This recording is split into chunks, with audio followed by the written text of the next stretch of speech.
Hello दोस्तों, नमस्कार। नमो TV India news channel में आप सौનું हार्दिक स्वागत है।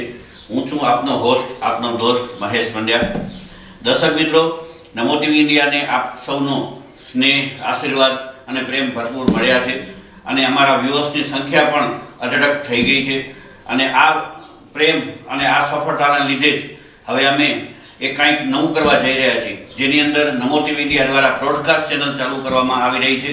આ બ્રોડકાસ્ટની અંદર કચ્છની પ્રતિભાઓ, જે પણ વિવિધ પ્રતિભાઓ હોય, રાજકીય, સામાજિક કે બિઝનેસમેન હોય કે કલાકારો હોય, આ બધાને શૂન્યથી શિખર સુધીની એમની જે જીવન યાત્રા છે, જે એમની જીવનની અંદર એમણે જે અચીવમેન્ટ કરેલા છે, આ તમામ વસ્તુ અમે લઈ અને આપની સમક્ષ આવશું અને એમના બ્રોડકાસ્ટમાં અમે રજૂ કરીશું। તો આ અમારી બ્રોડકાસ્ટ ચેનલને આપનો સાથ સહકાર અને આપના આશીર્વાદ મળતા રહેશે એવી અપેક્ષા રાખું છું। ધન્યવાદ।